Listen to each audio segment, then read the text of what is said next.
BYU football, big win in Pullman, Washington, and a win that was unlike most wins that we've seen this season. It was a close, tight game where BYU's defense actually stepped up and made plays to win the football game, which is a departure from what we've talked about on this show. Now, having said that, the defense is still being terrorized by that secondary that BYU has got to figure out with one of the best offenses in the country coming to Provo. But this is a good win. This was an important win. BYU is the only team in the country with 4 wins against the Pac-12 this season rather. This is the first time that BYU has 4 P5 wins on their schedule. And we're not even at Halloween yet. This was a big win, no matter how you slice it. Yes, there are issues with this team, but Jake, I thought this was a critical win to get back to feeling good about BYU football. Yeah, it was nice to beat another Pac-12 team, and I think that this team got back to who they are under Kalani Sitake, which is a hand it off, play physical football, and try to play better defense. And to your point, like they did show up better on the defensive end, but there were still times where it felt like they were, a little bit lost or just not in the right place, or they're just not on the same page defensively sometimes.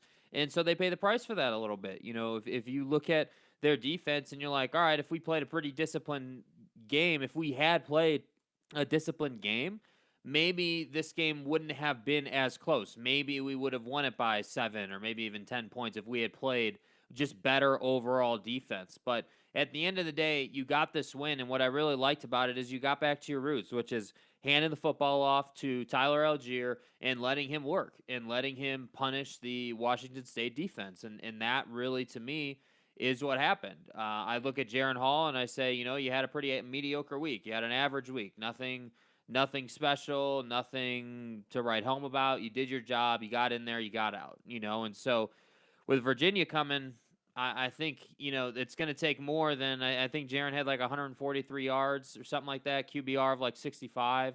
It's going to take more than that to win that game. You're going to have to be 250 to 300 yards in the air, and you're going to have to be at least 100 yards on the ground to beat that team. So I just think overall against Washington State, you went in and you handled business. I'm not going to sit here and say that was like a great performance because I still feel like there's a lot left on the table. We, again, did not see Jaren Hall running the football. But what we did see was much better execution on the offensive line, which is what led to Algier being successful. And I just think overall this team still has a lot of improving to do. And my honest opinion is it is unfortunate that Baylor Romney is not getting more opportunities because I think this team would be far more dominant than they are right now.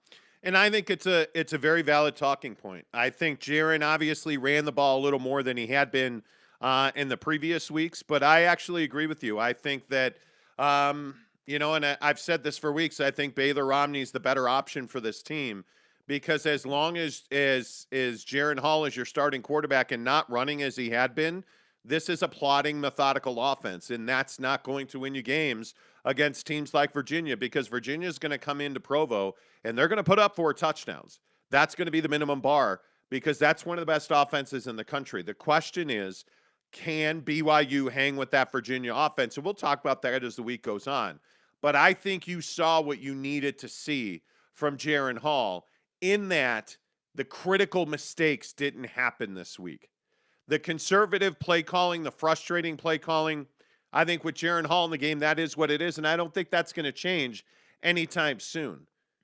The bigger deal is you beat Washington State on the road in difficult circumstances, in my opinion, whether it be, what all the distractions which were going on with the Washington State football Cougar team thing, Rolacock being fired, like you knew there were going to be distractions in this game, and it would have been easy to go there and lose. But you made the plays that had to be made. And again, I just hope that this serves as an example that you have to make Tyler Algier the center of everything that you're doing on offense. I don't know why BYU wants to try and complicate things. And you want to try and get cute and have Jaren Hall be the center of attention. He can't be on offense because he's not capable of being. Tyler Algier is one of the best running backs in the country. turn around, give him the football, and then figure out where you need to go from there. Because, Jake, I think that's the only way that you win consistently. Yeah, and I don't know why you wouldn't, continue to just feed Tyler. I mean, I think that Algier has proven outside of the Boise game to be pretty reliable in terms of turnovers, in terms of making the right reads, with when to cut back and where to go and everything like that. And I just think overall this offense does better, when they're running the football effectively, and pretty much every offense will. And I think when you have a situation at BYU where you've got a guy in Jaron who isn't exactly the most prolific thrower of the football, and I know everyone's going to say, well, he threw for 300 yards and now he's throwing for 165 and he looks good. And I'm telling you, yeah, but you can do better. You got a guy on the bench who can, do twice as much as Jaron can do through the air. So that's why I say with Tyler Algier, I think no matter who's playing that position, it has to be a priority to get him going, because once he's going, then you can really do some things, because if he's getting, let's say he's getting 5 yards a carry, your play action is going to be much more devastating on the defense than it would be if he's averaging 1 or 2 yards a carry. And we all see it, right? If you've watched any BYU football this year, you know that the games where they are able to run the football, they're really successful. But the games where they're not able to run the football, efficiently and effectively, they're not really all that successful, no matter who's playing the position. So I think Tyler Algier's the guy who largely determines what they're able to do on offense. Well, but see, I don't think Jaron Hall played poorly. I don't think he did. He threw the ball well. In my opinion, I feel like he protected the ball, but that's just about all he did. And I don't think, and I'm trying to be careful and I'm trying to be measured, because I'm with you. I think it is very clear that Baylor Romney is your best quarterback. But at this point in the year, you're not going to make a quarterback change unless there's an injury, right? Jaron Hall running 8 times, but for only 17 yards is not ideal. But at this point, this is the guy who brung you, and you're going to go to the dance with him. Yeah. And I think it's unfortunate. I think BYU missed an opportunity to be a better football team. But that doesn't mean that you can't win games. And again, I know that this was a big question on Saturday during the game, but I actually don't even think it's Jaron Hall that makes this offense plotting and methodical. I think it is some really average play calling. And I don't know if that's because there's a lack of faith. And I continue to say that I don't believe that Jaron Hall has the complete confidence of this offensive coaching staff. I just don't see that. I don't see it in the play calling. I don't see it in the route combinations that they put on the football field. There are injuries on the offensive line? Well, guess what? That's been the entire season. Yeah. That you've had injuries on the offensive line, and Empey's out, and okay, well, that's all well and good. But at some point, I think you have to do what's best for the football team. And right now, I think you're just going to stay with the status quo, and I think you need to run the football. When you get 191 yards and 6 yards a carry, you've got to run the football. And so I think that's what they're going to do. I also think that you've got to throw the football more than they're doing that now. And I think that you're not getting nearly enough out of Isaac Rex. I think he is a critical performer on this team for this offense. I don't know why I'm not saying that they're hesitant to throw him the football. They do not target Isaac Rex nearly enough. They do not, in my opinion, if I am BYU, I am doing everything that I can do to get him the football, especially in the red zone. I think he is unbelievable. The other thing that I think really stands out to you is that you did not have a catch out of somebody with the last name Nakua on Saturday. And if that's the case, you're not going to win a whole lot of games. Because the thing that's starting to come out of this offense every week is the big plays. The big plays are fewer and fewer. And you against Baylor, we saw the occasional deep ball. But BYU wasn't able to capitalize on that because you couldn't run the ball. Against Washington State, you could really run the ball, but you were unable to make the big play. And I don't know how you put all this together and how you fix all of this until philosophically you just go all in on Jaron Hall, because you're going to be in a shootout potentially. Virginia's going to come to Provo and they're going to score 4 touchdowns. The question is, can BYU match Virginia in that offensive onslaught? And I think there are real questions about that, because I don't believe their big playability that we saw so often early in the season has almost evaporated at this point. And I don't know how you get that back right now. Yeah, I mean, I think I think the key to that lies within the balance between run and pass. I think that like in the games where, again, in the games where Algier is having a good outing, and you've enabled him to get to the second and third level, I think you're putting yourself in a much better position to effectively pass the football, because of how lethal the play action can be out of that. I mean, when the defense has to respect what the running back is able to do, and you're faking it to the running back and then taking a shot deep, I mean, that's a prime situation for you as a quarterback offensively. So I just think that, for BYU to get the big play back, it literally all just starts with the running game. And I really don't think it is in Tyler Algier's control, to be completely honest with you. I think it's in the offensive line's control. When he's got space to run, he dominates. It's when he really doesn't have anywhere to go and he can't get past 2 yards where he's just not effective, because nobody's going to be effective in that setup. So to get the big play back, I mean, yeah, the simple truth is you're going to see more big plays if Baylor Romney's playing quarterback. That's just the simple truth of it. Well, but I also think, like, we need to just be real honest about the injuries on this team. Mm-hmm. They are what they are. They've been here all year. You haven't adjusted. Like, the offensive line, you're not going to play 2-3 guys deep and get quality offensive line play at this level. That's just not going to happen. And unfortunately, with LaChance missing so much time, and now Empey clearly is going to miss more time, I think you're going to continue to be in that situation. Run the damn ball. Yeah. Okay, great. But why are we running the football? If you're not going to run the football to open up the linebackers to throw the ball 7 yards, why are you running the football? Because I still don't understand. And if I'm wrong, somebody please correct me, and I'm sure you will. This team plays at one level in the passing game. That's over the top. They don't throw the ball underneath. They don't throw quick outs. They don't throw bubble screens.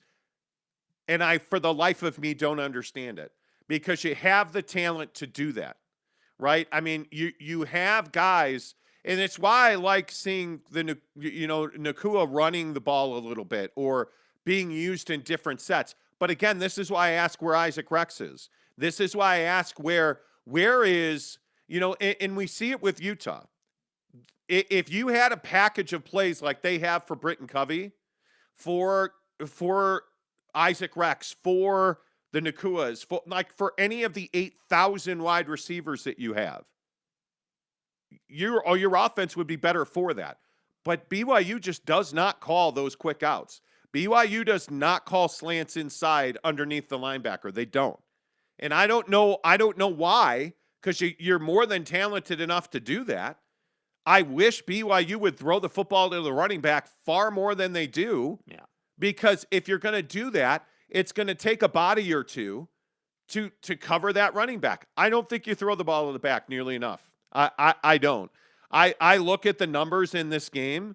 And obviously, again, this goes without saying, the defense is an issue, but it wasn't an issue in Pullman on Saturday. Let me put it this way. I don't truly believe that the reason you're winning or losing games has anything to do with the defense. I think that the defense could help you more. Yes, if the defense was better. Especially the secondary. Yeah, if the secondary was better and you could lean on them, yeah. Would that be nice? Sure. Is it why you're winning or losing ball games? Absolutely not. Absolutely when you not. only get 147 yards passing and you're getting 238 yards rushing, and most of that's coming from one guy, you're not very difficult to defend. That's the thing that worries you when you bring in, Bronco's a really good football coach, and we're going to talk a lot about him as this week goes on. But his football team is very good. And they're good. They're not very good. Offensively, they're very good. This BYU football team creates a situation where they're average, and they don't have to be. Yeah. Because they're not hard to defend. This offense is not dynamic.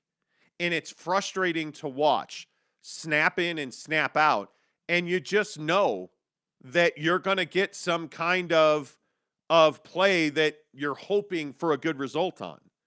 And it's incredibly Yeah, frustrating I don't to understand watch. why there's not more creativity in the passing game. I mean, I agree with that. I think that, whether you're looking at the pro level or the college game, the tight end is absolutely vital to your success throwing the football. I mean, you got to be able to hit your tight end on the 15-yard crossing route. You got to be able to Yeah. use your tight end to chip the rusher and then send him up the seam. Like, you got to be able to do these different things, and I don't know, it's speculation, right? But if you really start to think about what the reason for them not passing more, being more creative, or doing more things in the passing game would be with Jaron, I tend to agree that. I mean, I don't know what other reason there would be other than you don't necessarily 100% believe in what he's got going for him with that arm. You don't 100% believe that he's got pinpoint accuracy down the field, and I don't think that's being harsh or hating on Jaron, but it's no secret that the guy has bad ball placement down the field. I mean, he underthrows all of his deep balls without a doubt.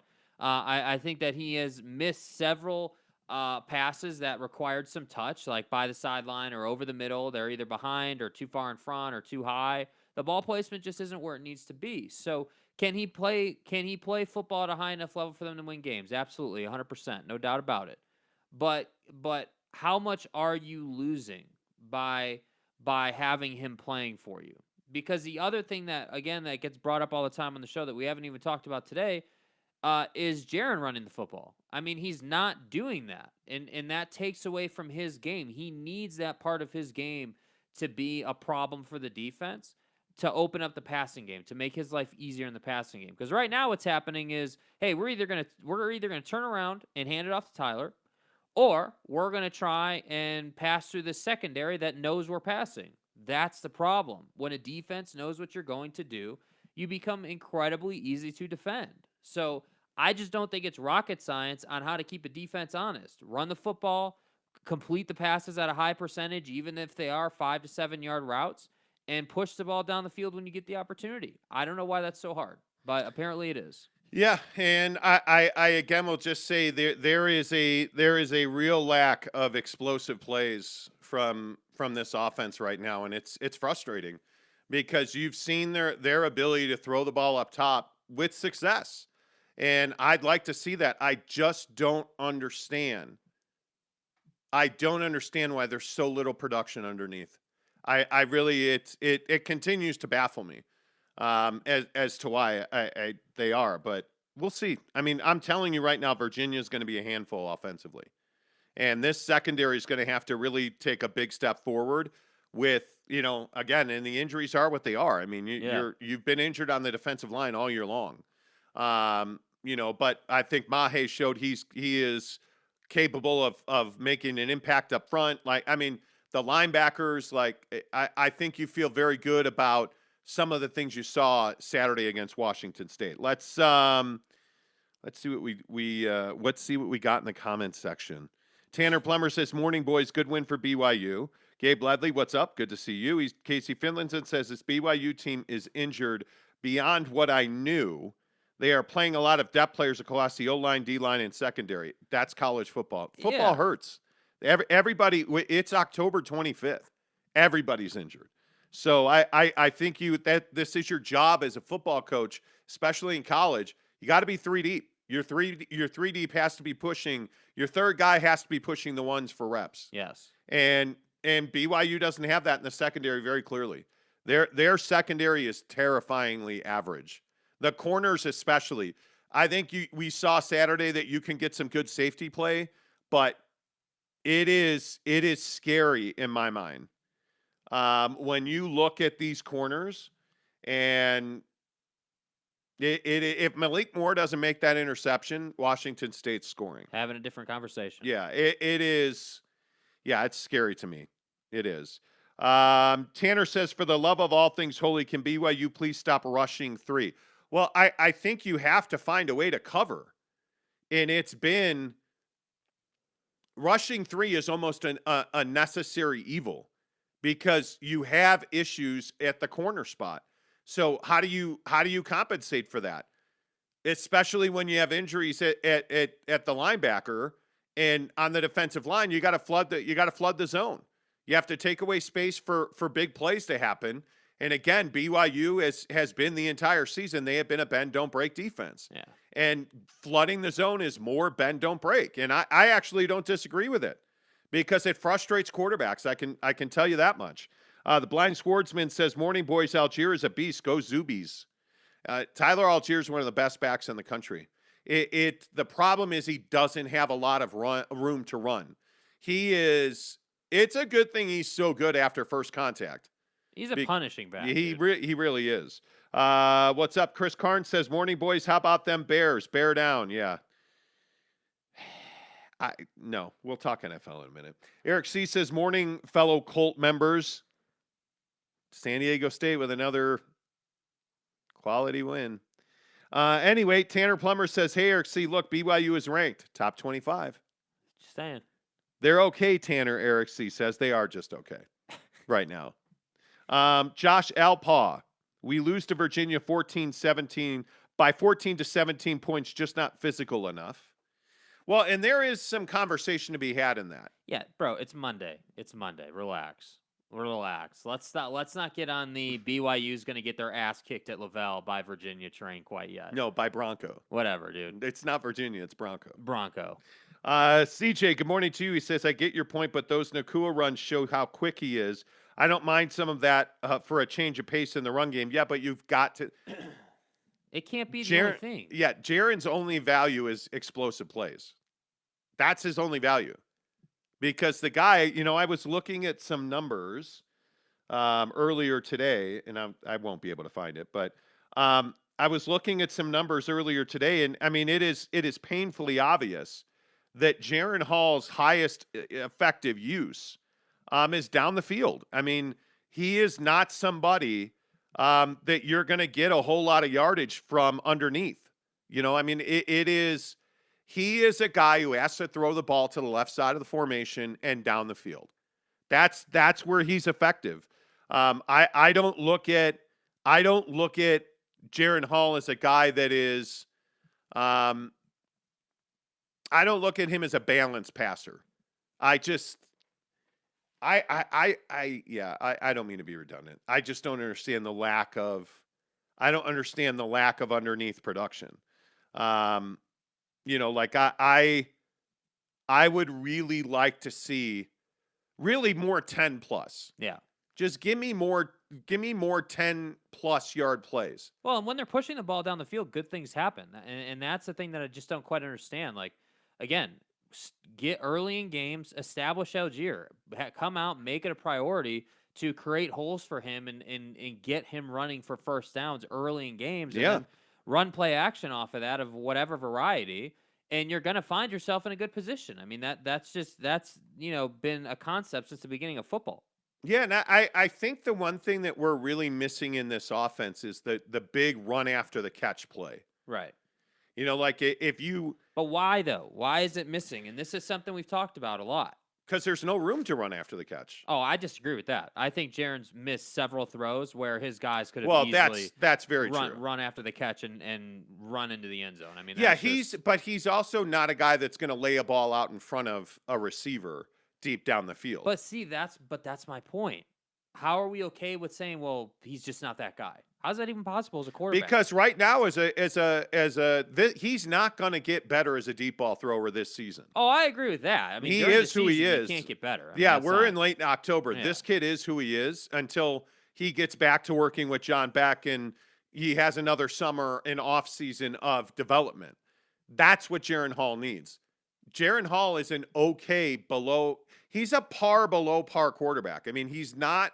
And BYU fans get really upset when I say this. He's an average to below average quarterback. He is not a guy that's difficult to defend because he's standing in the pocket trying to throw the football. He's behind the but they do get all BYU fans. It's okay to be honest about the talent that's on the field. Jaren Hall, when he is relegated to passing the football, is an average to below average player. He is not. If you look at his impact on the game Saturday, What was his impact? Leading the offense, calling plays, running the huddle, making He a few wasn't a passes. plus and he wasn't a minus. Yeah.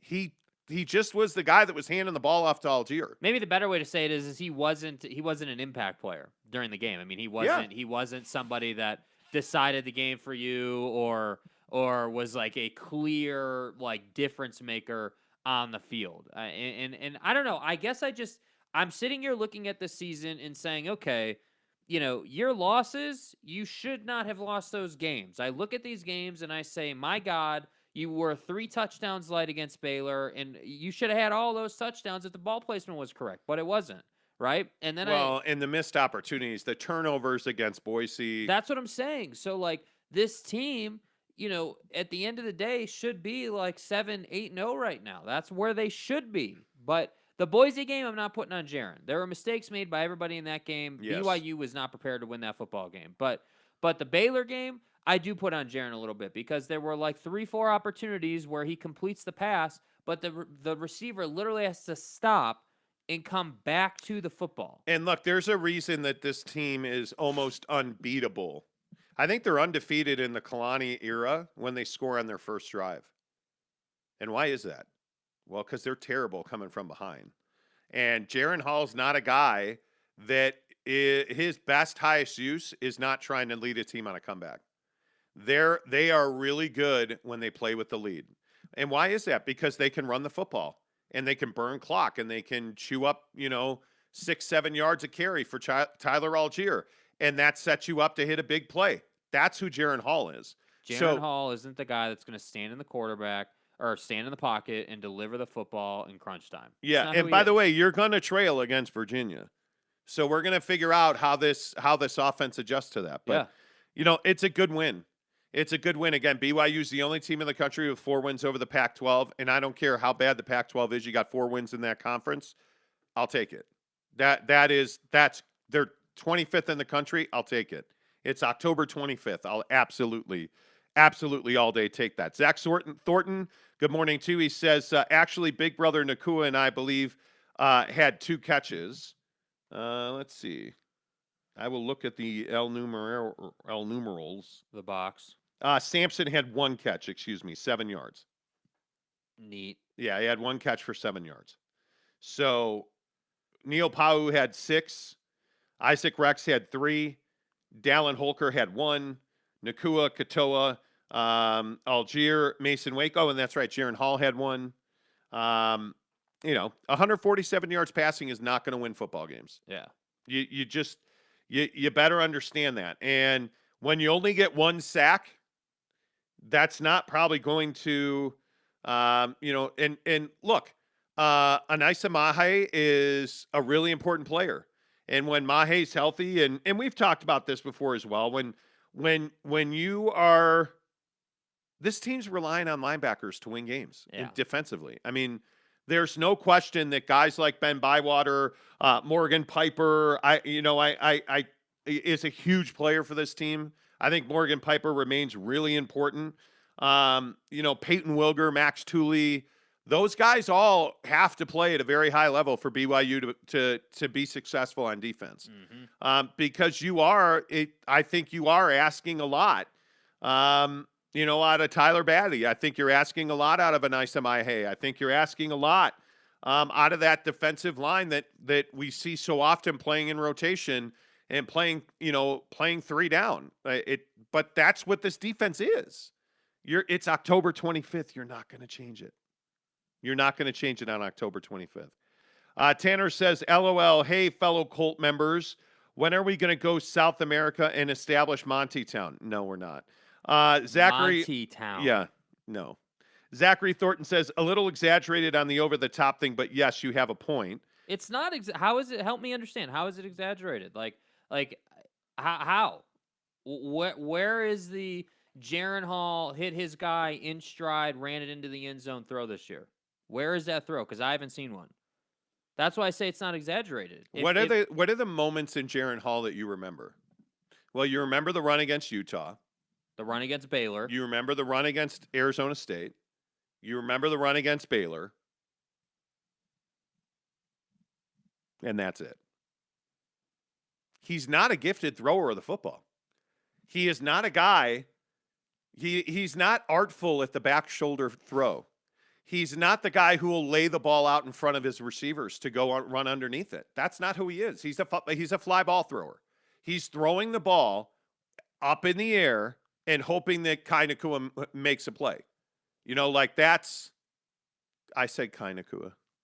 Hello. That's a name from the past. He's hoping that his guy, and with Gunnar Romney being banged up now, that obviously does not help you because we don't get Romney on Romney crime anymore. No, I think Gunnar Romney is your best receiver from what I've seen. Yeah.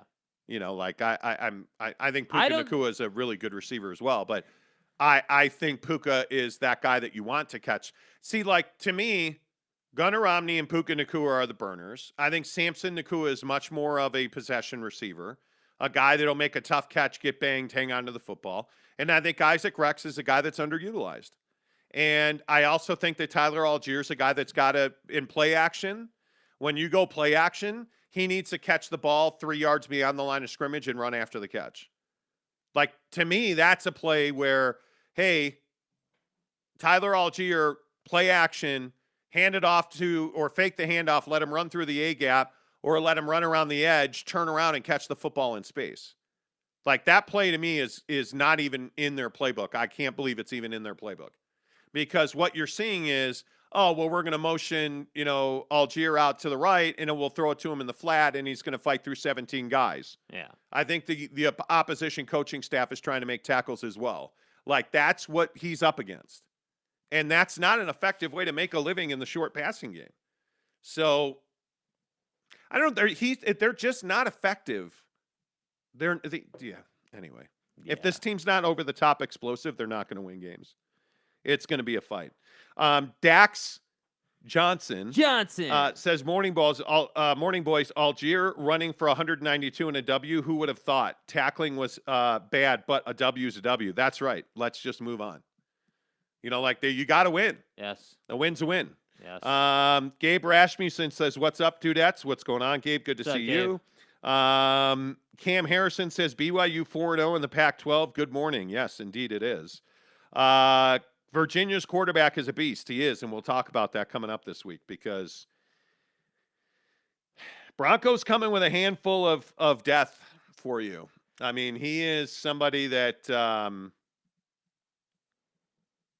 man, it's difficult.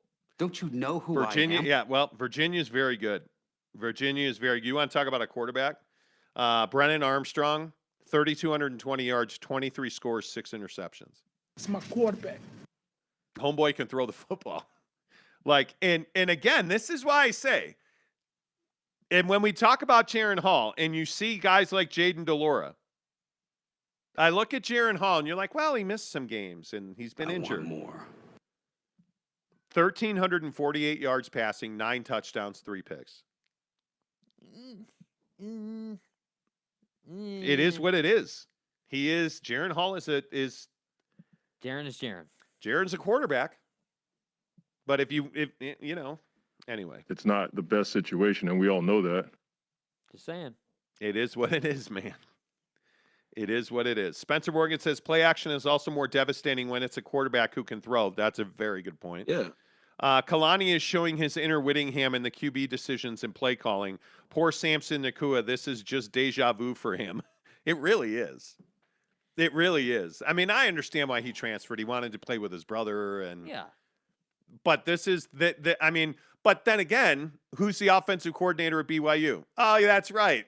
Gayrod used to be at Kick it, will flow. Utah. They're all buds. So we play the same exact style everywhere. Jeremy Bolton says Jaron Hall is ranked number 11 in QB in college football for QB rating.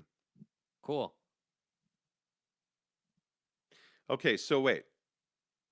So Jeremy, you're gonna die on this hill. So you're good with the way Jaron Hall is playing quarterback.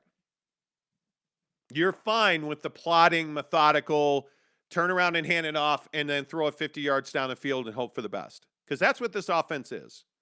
And you are not dynamic offensively because Jaron Hall's not dynamic offensively. You are only in college football, you are as good as your quarterback. And that's why this team is a very average football team right now. You can't. You're really relying on quarterback rating. In college football, you're relying on quarterback rating. Like it is one of those things that I just, you can sit here and the narratives on BYU. Oh, we have so many injuries, and it's the boys are playing so hard. We're not here to make excuses. We're here to win games, right? If you asked for a P5 conference, and well, you got one. You're in the Big 12. So in 5 years, are we going to be having the same discussion? Really average play calling. It is, and I tweeted this Saturday, and people were all upset. Well, they won the game.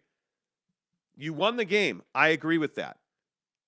But you're going to have to, the honest to God's truth is, you're going to have to be a completely different football team on Saturday in Provo against Virginia if you want to win that game. Is it cool to get to a bowl game and lose it? Like, is that cool? Is that good enough for this team? I think you're going to a bowl game that you're probably going to win. Well, but I'm asking, though. To me, BYU just going to another, Liberty Bowl is not, what's the point? What are you playing for? Because and this is the thing that I think BYU fans struggle with, is that, you talked about it for a decade. We have to beat Utah, and if we want to have it, or we want to do, or we want to have, okay, well, you beat Utah. Well, we need to be in a P5 conference. Okay, in the same weekend, you got into a P5 conference. And now you're refusing to be honest about your quarterback. I mean, you're running, Jeremy Bolton, you're running a QBR stat at me about Jaren Hall. Yeah. And this is what I said against Baylor. And I'll say this he threw for 300 yards. It's not his fault. Yeah, it is.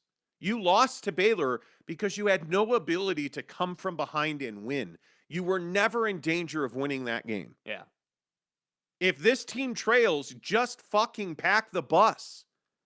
You're not coming from behind to beat anybody with Jaren Hall as your starting quarterback.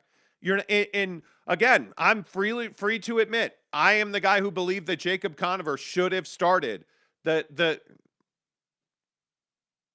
Jacob Conover should have been the starting quarterback against Boise. Yes. There's no doubt in my mind about that. Jaren Hall was not ready to play. And we saw that, and you lost the game. Now, you lost the game not 100% on Jaren. Absolutely the turnovers. You were never coming from behind in that game. You lost that game. You lost all hope at a New Year's 6. I think the Baylor game is the better example, because everybody wants to point to, you know what? The defense was terrible. That's right. Hey, by the way, is there anybody who's thought this secondary was a lockdown secondary at any point at any time in this season? No. This is who you've been, man.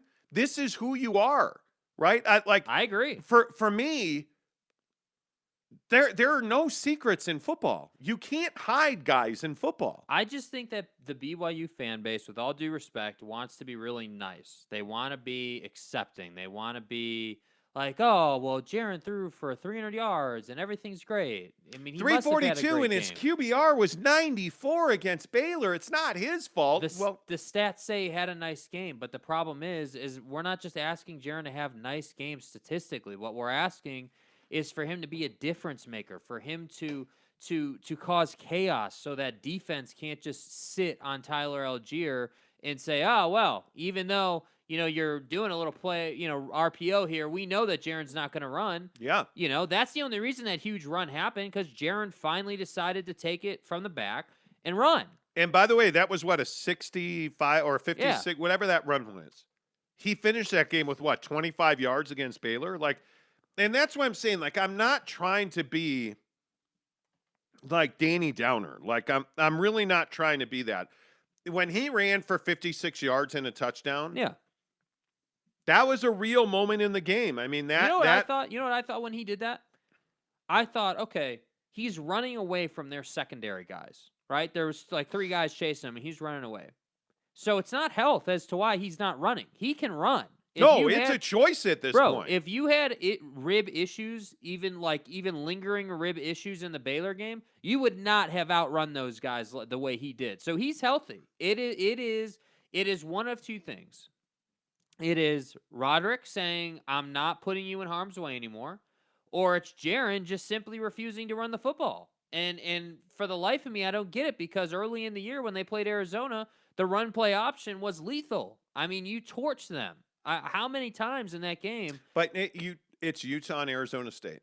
You beat Utah and Arizona State because Jaren Hall made big plays with his legs. Yeah. He has not beaten anybody with his arm.